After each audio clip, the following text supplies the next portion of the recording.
Ok, iniciamos grabación. Buenos días a todos y todas las chicas por acá. Vamos a iniciar entonces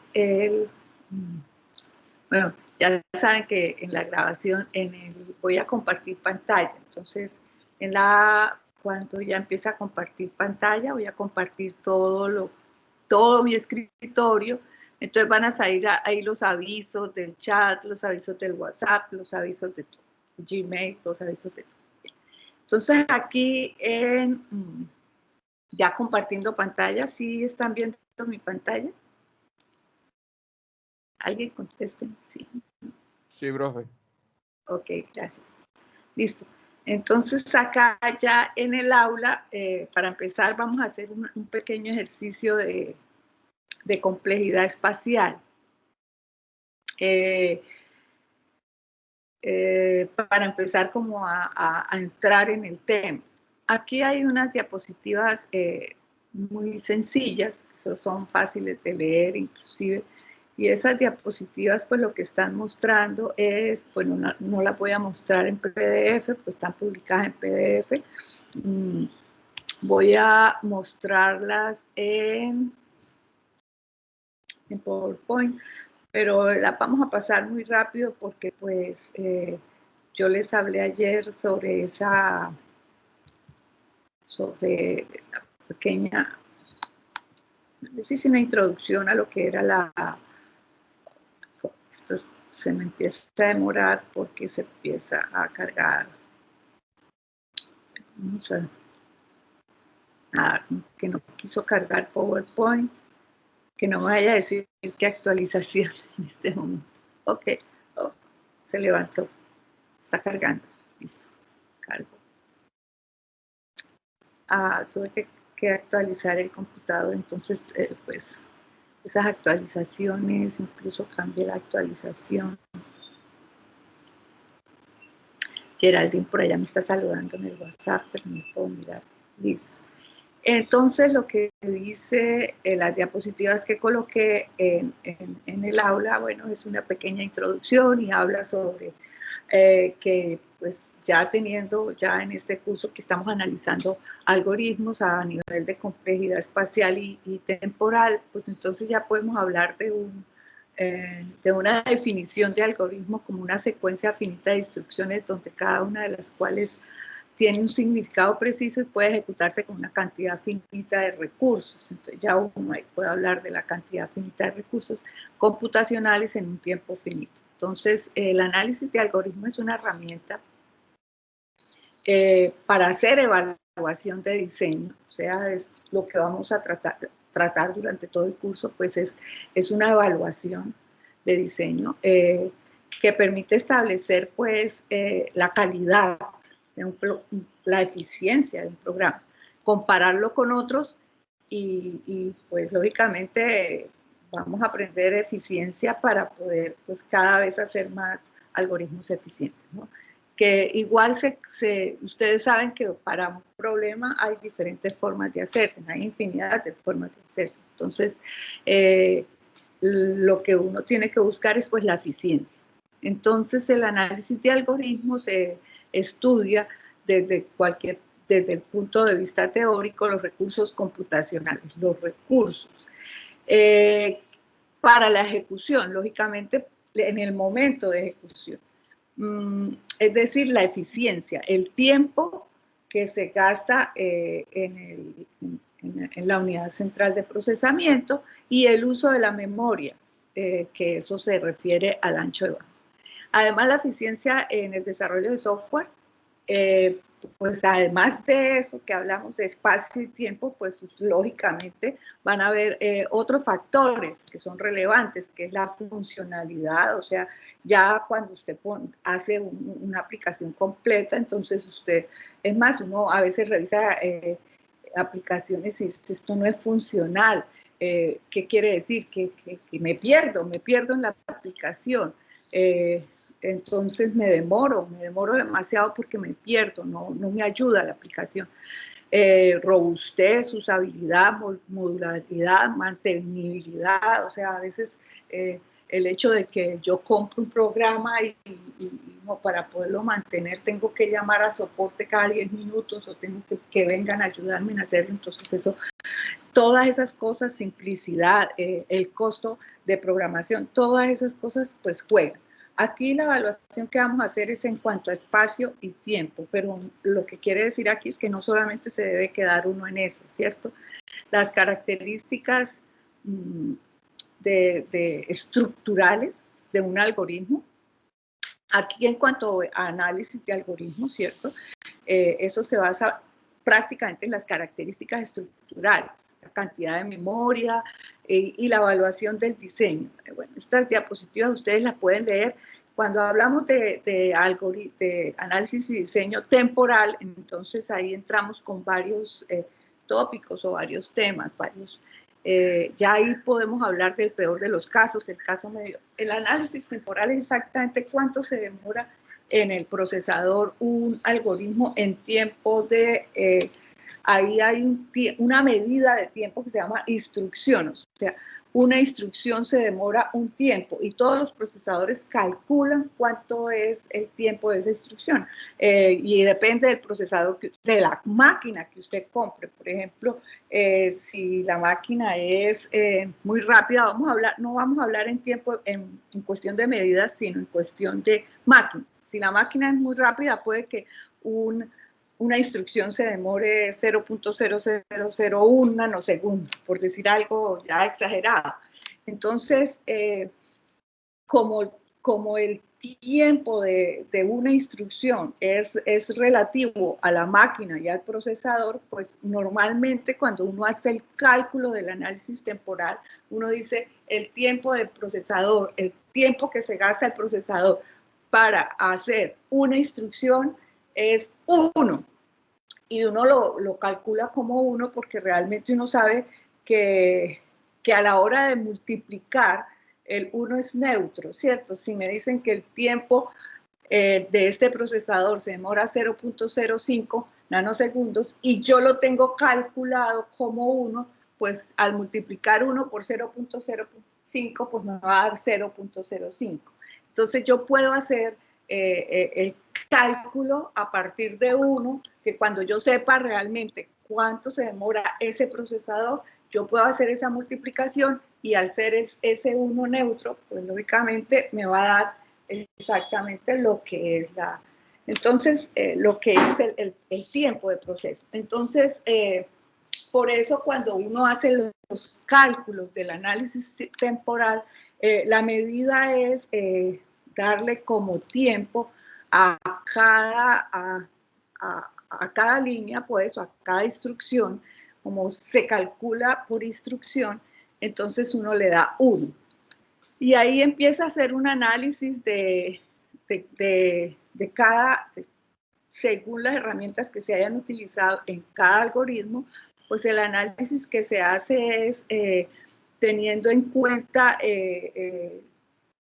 la cantidad de datos que entran. Por decir algo, uno hace el análisis para n datos que entran, ¿cierto? Entonces, la variable siempre va a ser, depende de la cantidad de datos que entren, esa va a ser n.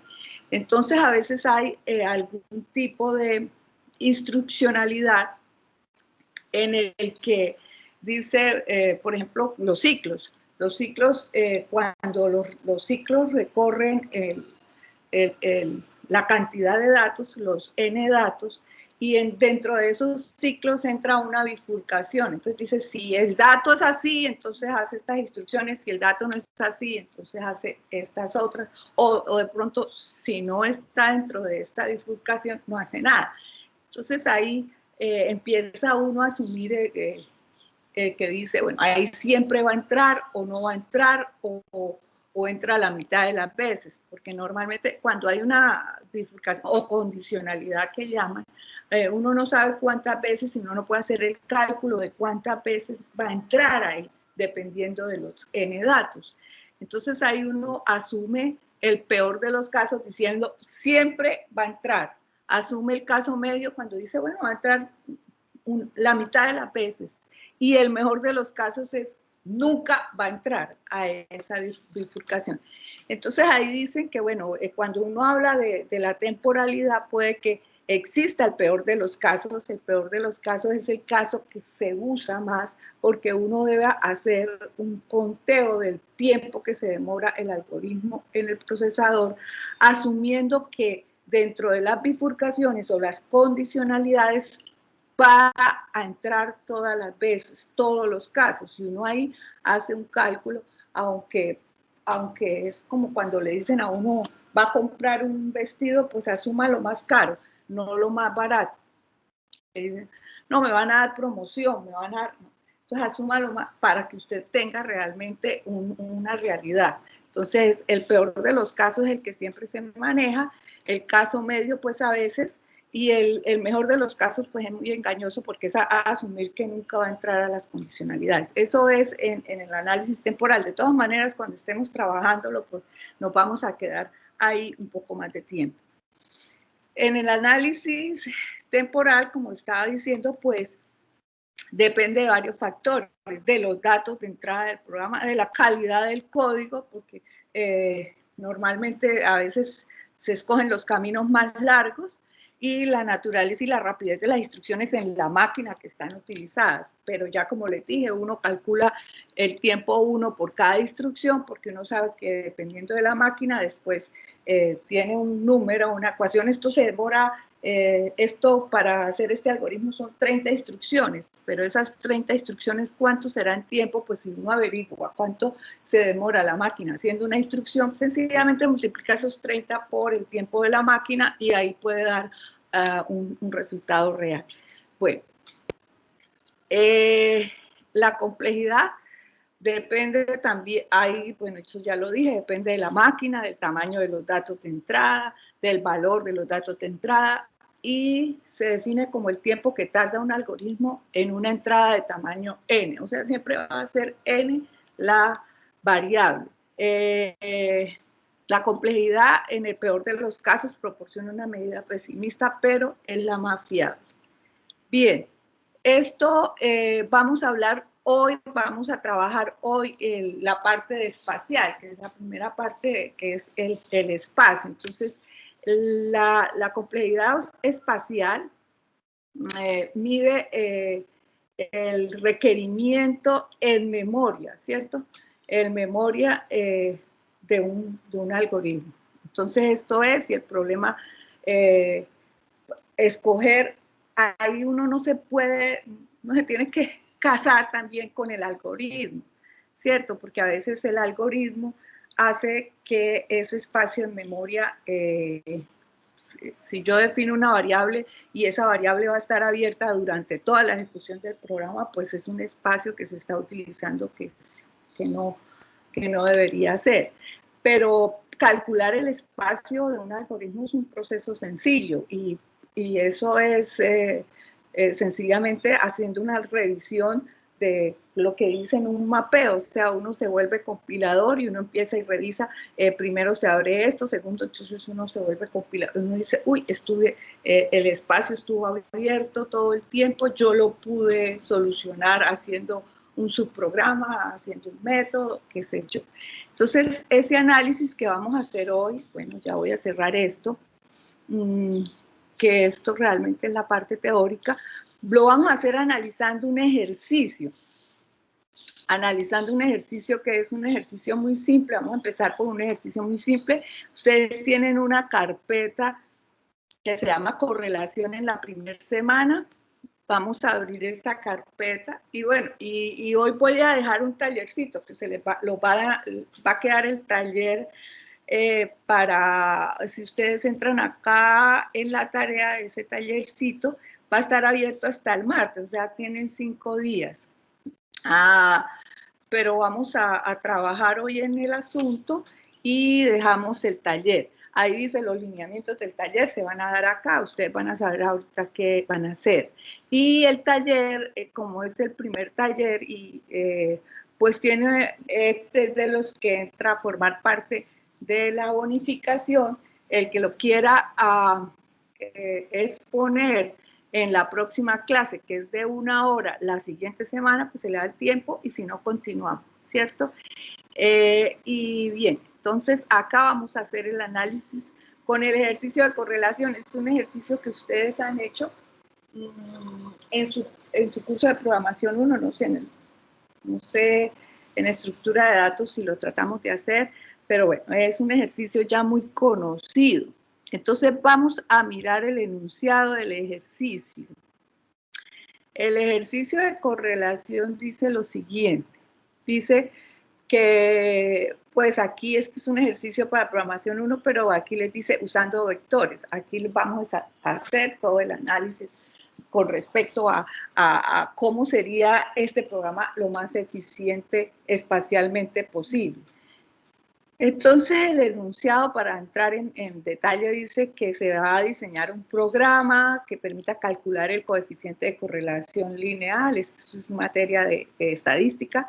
La correlación se hace para saber qué tanta relación tienen dos datos, ¿cierto? Dos datos, qué tanto se relacionan dos datos. Y para saber qué tanto se relacionan dos datos, normalmente uno tiene que tomar una muestra amplia para que la ecuación cada vez tenga menos error.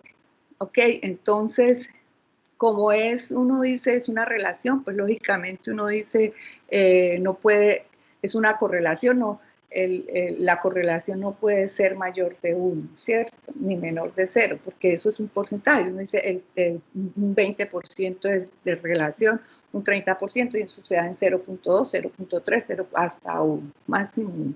Entonces dice, calcular el coeficiente de correlación lineal entre las estaturas y los pesos de n jugadores de un equipo de fútbol. Para tal fin, el programa debe pedir los datos de entrada, la cantidad de jugadores para saber n, la estatura de los jugadores y el peso de los jugadores.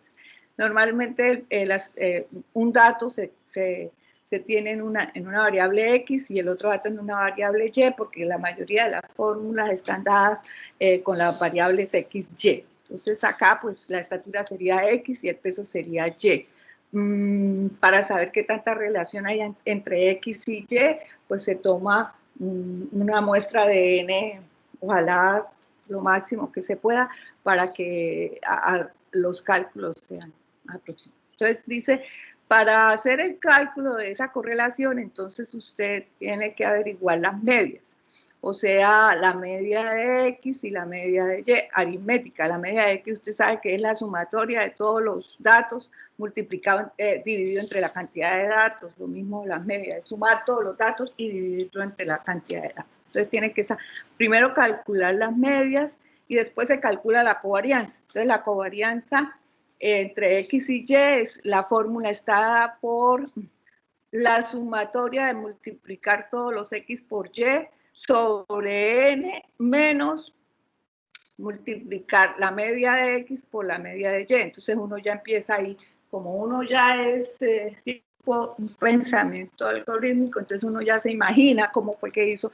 Si usted ya hizo la media, pues suma todos los valores de X y los divide sobre N, suma todos los valores de Y y los divide sobre N. Si ya tiene hechas estas medias, pues para hacer esta ecuación uno dice, bueno, entonces multiplico, hago otra donde multiplique X por Y, después hago toda la sumatoria, la divido sobre N y ya le quito lo que me dio aquí menos lo que me dio aquí. Uno ya va mirando esas fórmulas y uno dice, el algoritmo ya se lo está imaginando.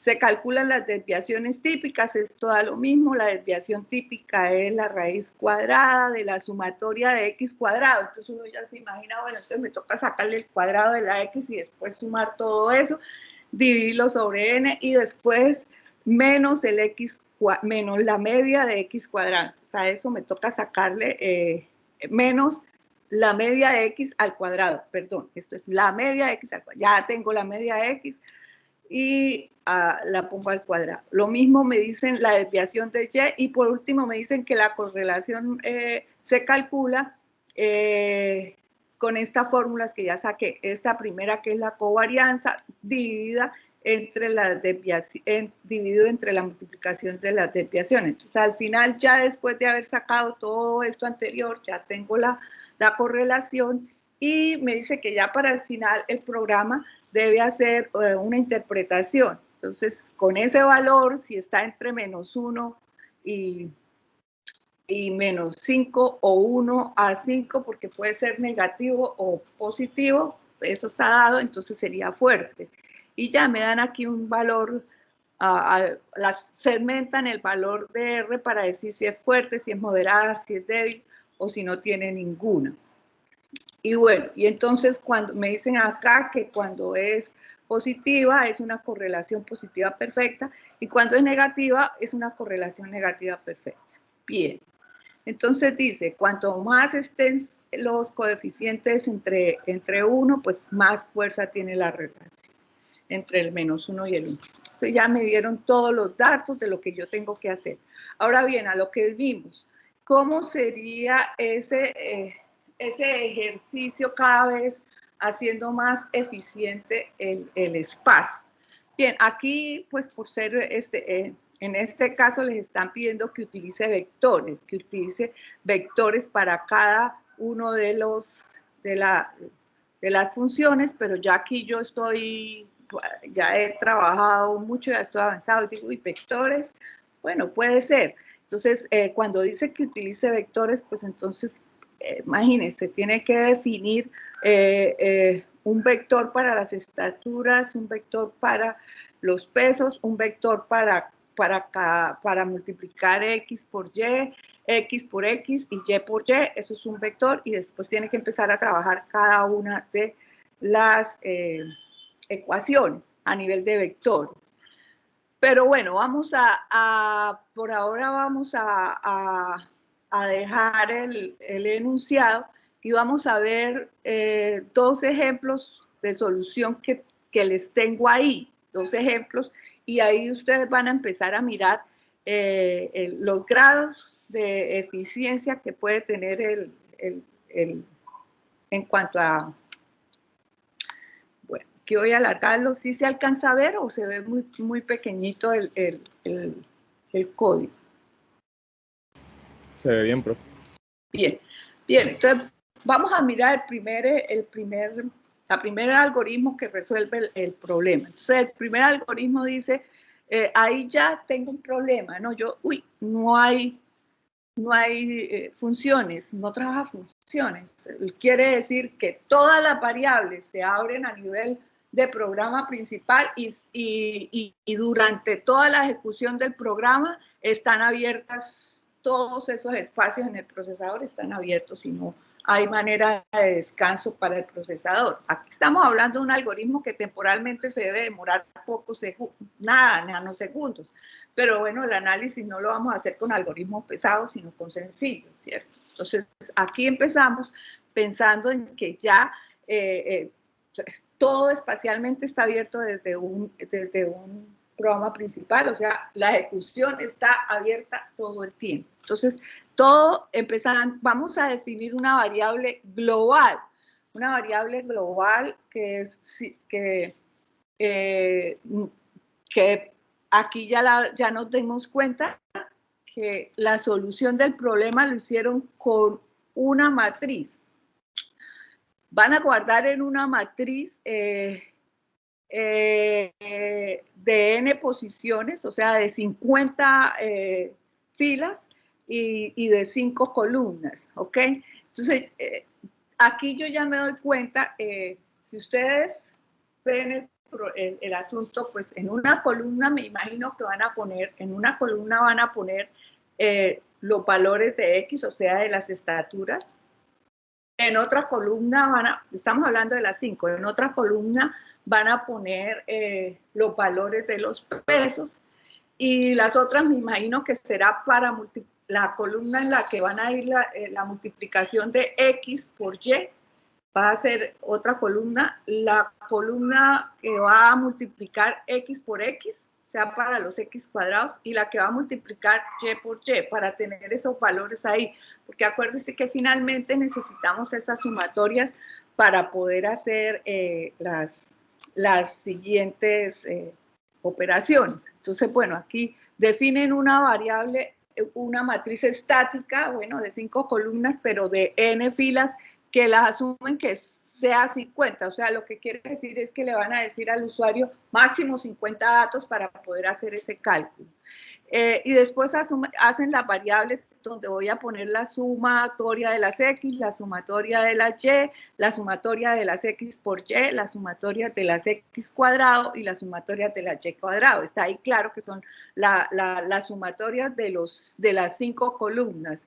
X, Y, X por Y, X cuadrado y Y cuadrado. Ahí está claro, ahí van a estar. Y después utilizan pues algunas variables que me van a servir para poder hacer las ecuaciones. Me imagino que esta es la media de X, esta es la media de Y, que esta sería, bueno, una de esas ecuaciones, después las miramos y de ahí todas las ecuaciones y estos auxiliares, algunos auxiliares me imagino que normalmente cuando definen esos auxiliares es porque hay una raíz cuadrada, entonces hacen la operación de la raíz cuadrada para que se les haga más fácil en el momento de hacer, y ahí hay varias raíces cuadradas, entonces hacen esos auxiliares para ello. Bien, y las demás pues son unas variables de operaciones instruccionales, que por ejemplo esta respuesta debe ser para hacer un while y este m igual a 0, me imagino algún contador que se va a necesitar después. Bueno, pero todo esto va a estar abierto a nivel de programa principal. La correlación la empiezan preguntando, o sea, fíjese que aquí en este while dice, bueno, esto es aquí empieza diciendo, mientras que respuesta sea igual a S, que la anuncian desde ya antes, y M sea menor que el N, o sea, N es la máxima cantidad de muestras que van a hacer. Entonces, mientras que eso sucede, esto ya me dice de una vez que que todo el programa va a estar dentro de un ciclo repetitivo while y que ahí le va a preguntar al usuario si desea continuar y mientras él desee continuar pues va tomando más muestras y la muestra pues aquí tiene que parar en el momento en que con SM van a contar la cantidad de muestras y la muestra y esto tiene que parar o si el usuario no teclea más S o si la cantidad de muestras pues ya llega a la cantidad de espacio que yo definí para poder guardar esa cantidad de muestras, porque yo lo definí hasta 50, que es una definición global. Entonces, bueno, aquí empiezan a preguntar los datos y ya aquí calculan los datos, que eso no es de nuestra incumbencia, hacen el cálculo, pero lo que yo quiero que tengamos en la cabeza en este momento es en dónde, la estructura en donde están guardando los datos. ¿Cuál es la estructura? Pues ya sabemos ahí, es una matriz estática que está definida, que se abre desde el comienzo con 50 posiciones, úselas o no las use el usuario, porque ahí ya sabemos que si el usuario usa una, de todas maneras, durante toda la ejecución del programa, una o dos o tres, durante toda la ejecución del programa, el espacio está dado para 50 casos. Así no use sino dos o tres. ¿Listo? Entonces, bueno, acá lo que hace, pues, empieza, pregunta el peso, entonces aquí empieza a hacer el asunto de las sumatorias, ¿cierto? La sumatoria del uno, la sumatoria del otro, la sumatoria del otro. Desea continuar.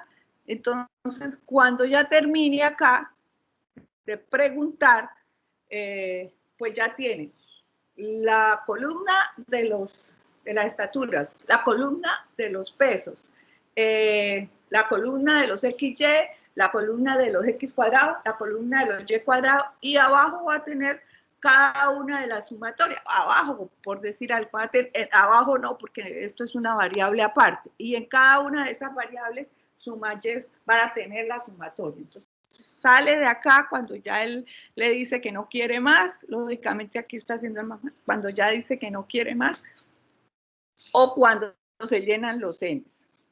Pues se llena toda la matriz, estamos hablando de una matriz estática. Bien, entonces después de eso, pues empieza a hacer cada una de las ecuaciones que ya las sabemos, unas tienen raíz cuadrada, si se dan cuenta, fíjese que sí que utilizan el auxiliar para hacer la raíz cuadrada, exactamente, bien. y después muestra los resultados.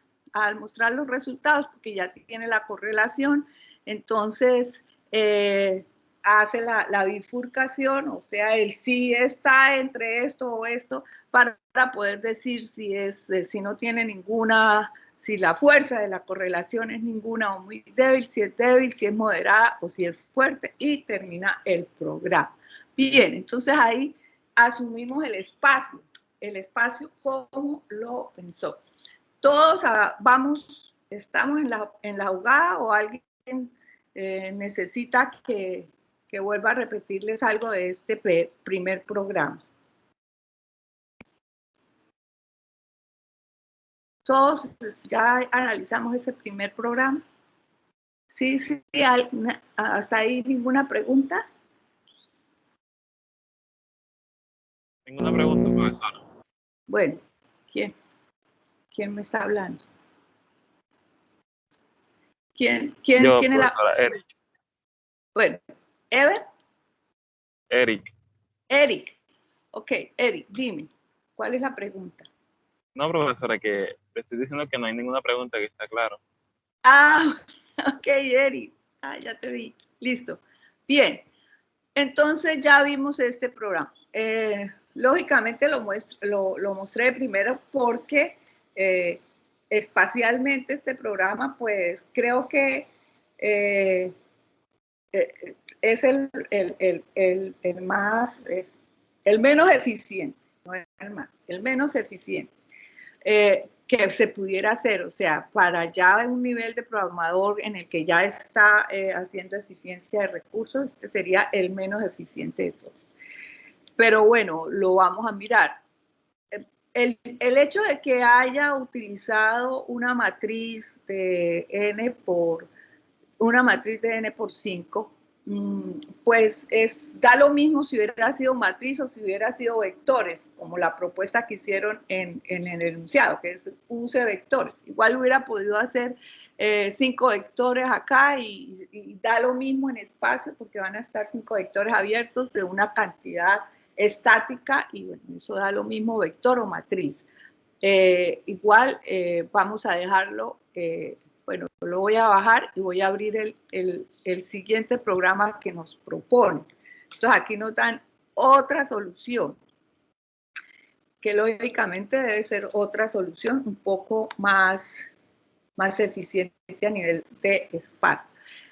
Y si es así, porque ya yo veo que, listo, dividieron el asunto, quiere decir que en su momento, y ya veo un programa principal bastante reducido, que quiere decir que no sé qué tanto va a estar abierto durante la ejecución del programa. Ya divide en temporalidad, o sea, ya hay un tiempo que se demora haciendo esta correlación, regresa, y hay otro tiempo que se demora haciendo las características y regresa. Entonces ya ahí hay un poco de... Y a nivel general, ya no veo que hay ningún número de find por ahí, o sea, para hacer el tipo de... Entonces, el programa main lo que hace es llamar la correlación, llamar la función correlación y llamar la función características. Cada una pues va a tener, hay un parámetro de entrada-salida y hay un parámetro de solamente entrada en la siguiente función. Entonces, bueno, ahí ya hay algo de bueno, aquí en el momento en que empezó a funcionar el programa no hay nada abierto, solamente una variable sencilla, float, en donde pone la correlación igual a 0, 0. Listo. Que se manda en su momento dado, pues se manda en 0, pero como es de entrada-salida, pues irá a regresar con un valor, con el valor de la correlación, para podérselo mandar a las características y que se pueda hacer el siguiente. Eso ya quiere decir que en el momento en que llega y llama características, pues lo único que hay abierto, cierra todo lo demás, y para la temporalidad de la función característica, pues solamente va a tener abierto lo que es la correlación. Ahora no sabemos aquí qué tanto se abra. Bueno, cuando se llama la función, pues entramos acá a la función, y aquí sí aquí se van a abrir todos estos espacios en memoria mientras dure la ejecución de esta función. Ustedes saben que solamente mientras dure la ejecución de esta función se va a mirar, se va a tener abierto eso, y cuando regrese acá, pues regresa, ya esto se perdió, todo el espacio se liberó y después continúa con característica, y que con característica pues ya no el espacio está liberado. Bien. Pero bueno, entonces ahí ¿qué tanto dependiera? Pues depende de lo que pase, la temporalidad de esta función, y depende de qué tanto tiempo estuvo abierto el espacio para guardar todos esos datos. Entonces aquí ya, bueno, primero estos son variables sencillas, las miramos. Aquí está la sumatoria, son variables sencillas, que no ocupan tanto espacio. Las siguientes siguen siendo variables sencillas, variables sencillas, variables sencillas, y aquí hay un apuntador doble. Entonces, quiere decir, es un apuntador doble, van a utilizar una matriz, y lógicamente, si es un apuntador doble, es una matriz dinámica, ¿verdad? Ya todos sabemos que esto es para una matriz dinámica, en donde fíjese que aquí le van a preguntar cuántos datos, o sea, voy a abrir un espacio en memoria dinámica de una matriz en donde pregunto solamente cuántos datos y hago mi matriz de cuántos datos. Entonces, esos cuántos datos lo voy a guardar en la variable C, y aquí ya empiezo a hacer mi matriz dinámica. Entonces le digo, bueno, haga un vector, en la primera parte es un vector de apuntadores de tipo float, cada uno va a tener un apuntador para un dato float, y en la siguiente lo que estoy haciendo es cogiendo, ya este M va a ser un vector, ¿cierto? Que es cada espacio de ese vector va a guardar un apuntador a un real. Y aquí lo que le está diciendo es que, bueno, aquí ya tenemos el vector de apuntadores, en donde cada cajoncito de eso va a tener un vector de 5 posiciones. O sea, a cada espacio del vector de vectores se le va a colgar un vector de 5 posiciones. ¿Listo? Todos me captaron eso, ¿verdad? Sí, profe. Bien. Entonces ahí se abrió en la memoria dinámica, que es una memoria de más fácil acceso, los espacios exactos para poder hacer mis cálculos. Y ya entonces, teniendo lo que me queda aquí es una matriz de la cantidad de datos exactos que van a entrar y las 5 posiciones de M por 5 posiciones, y hace exactamente lo que acabamos de ver. Entonces aquí hace, pide los datos, hace las operaciones de las sumatorias, hace las operaciones de las fórmulas que tiene que hacer, saca la correlación, muestra resultados hasta la correlación y se va de aquí. Pero se va, al irse, pues borra todo, ya no está usando nada, y lo que me va a quedar pues es este dato que es de entrada-salida, que se lo va a pasar ya en la memoria principal. Acá solamente tenemos ese dato, y hace el llamado a característica con el dato. Y característica, pues, aunque pues esto es muy, el tiempo en el que más demora, pues el tiempo de proceso de la función correlación puede ser un tiempo significativo con relación al tiempo de proceso de características, ¿cierto? Porque acá, pues, entra solamente estar abierto, y aquí pues lo que va a poner es que sin ninguna, o débil, moderada o fuerte, teniendo ese dato. Entonces, aquí todavía podía hacerse una eficiencia mayor. ¿En qué sentido? En que yo no debería tener abierta mi matriz en donde estoy utilizando el espacio más grande, sino lo suficiente, el tiempo de proceso mínimo para poder entregar el dato que se debe entregar. No sé si me hago entender, ¿cierto? O sea, hay formas de poder hacerla más eficiente. Ustedes ven la diferencia entre un algoritmo y el que acabo de mostrar, ¿verdad? Todos contestan, ¿sí o no? Entonces, su misión es, para empezar, su misión es, son las 8:41, pueden empezar a hacerlo ya. Su misión es hacer un algoritmo más eficiente del segundo que yo, pues, el más eficiente que ustedes crean que van a hacer, en el cual el tiempo de ejecución en el que esté abierto el dato que más ocupa espacio sea el mínimo para que yo pueda entregar lo mismo, pero totalmente eficiente. Entonces, eso es lo que van a ustedes a hacer y me lo van a enviar al trabajo, y los que quieran lo van a sustentar. Y yo pienso que esto es porque es así es más eficiente. ¿Ya saben cuál es su labor? ¿Tienen preguntas? Ese es de correlación, ¿cierto, profe? Sí, O el de el lista. de correlación. Ah, ya. El de listas todavía no lo hemos mirado. El de listas, pero no es el de correlación, el que estamos haciendo hoy. Sí, Cristian, o sea, vamos a hacer usted ya, o sea, porque esto no es cuestión de hacer algoritmo ni nada, lo que estamos haciendo es eficiencia en el algoritmo, ¿cierto? Sí, profe. ¿Todos los demás entendieron? ¿Me hice entender, mejor dicho? Sí, profe. Listo, entonces nos vamos. Ya ustedes empiezan a hacer,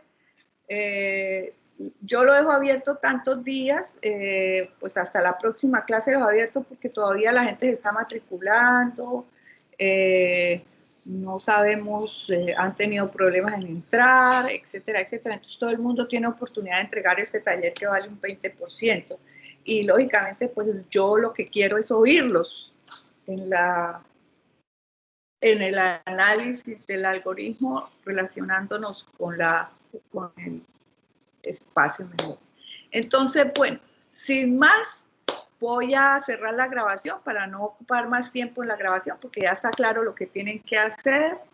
Entonces voy a cerrar la grabación. Profe. Ajá, dime. Yo entendí porque en ese momento se me entregó el micrófono.